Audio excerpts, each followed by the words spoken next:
திராவிட பொங்கல் தமிழர் திருநாள் போன வருஷம் அதுக்கு பேர் என்ன? போன வருஷமும் தமிழர் திருநாள் தானே, வேற யாருன்னா திருநாள் அது? போன வருஷமும் திராவிட பொங்கல் தானே. 1000 ரூபாய் எங்க சார் போன வருஷம் கொடுக்கல? போன வருஷம் மக்கள் கொண்டாடக்கூடாது? போன வருஷம் 1000 ரூபாய்க்கு பதில் இந்த வருஷம் 3000 ரூபாய் கொடுக்குறோம். அப்ப நீங்க ஒரு 2 நாள் பட்னியா இருந்து 3ஆவது நாள் பிரியாணி கொடுக்கலாமா? சொல்லுங்க, பட்னியா ஆச்சு அப்போ சொல்லுங்க. அப்ப போன வருஷம் பொங்கல் கொண்டாடக்கூடாது, இந்த வருஷம் டபுளா கொண்டாடிக்கோன்னு அர்த்தமா? எதுக்காக? அது காரணம் சொல்லணும்ல. நீங்க போன வருஷம் எதுக்காக 1000 ரூபாய் கொடுக்கல சொல்லுங்க. முதல் வருஷம் கொடுக்காம இருக்கும்போது பிரச்சனை பண்ணி எடப்பாடியார் அப்போ வந்து எதிர்கட்சி தலைவர் குரல் கொடுத்தாரு. குரல் கொடுத்த பிறகு லேட்டா 1000 ரூபான்னு சொன்னீங்க. அதுக்கு முந்தின வருஷம் ஃபர்ஸ்ட் வருஷம் கொடுக்கவே இல்லை.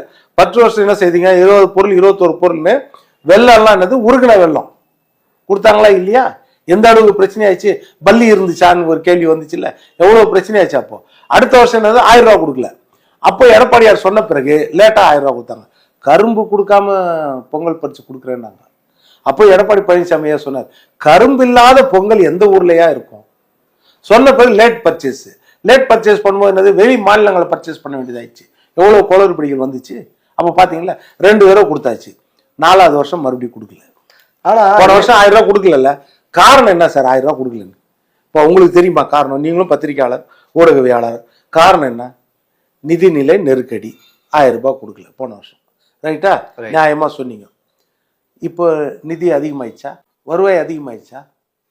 இப்போ 5 லட்சம் கோடி எக்ஸ்ட்ரா நீங்க கடன் வாங்கியாச்சு. பட்ஜெட்ல 5 லட்சம் கோடி கடன் வாங்கியாச்சு.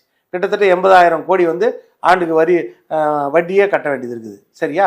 இப்போ அதுல ஒரு 50,000 குறைஞ்சிச்சு. 50,000 கோடி.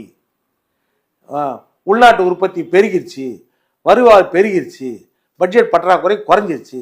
அதனால 1000க்கு நாங்கள் 3000 ரூபாய் கொடுக்குறோம்னா நீங்க நியாயம். எதுவுமே குறையிலையே. கடன் அப்படியே தானே இருக்குது, கூடி தானே இருக்குது. இப்போ எதுக்காக 3000 ரூபாய்? அப்போ தேர்தலுக்காக தானே.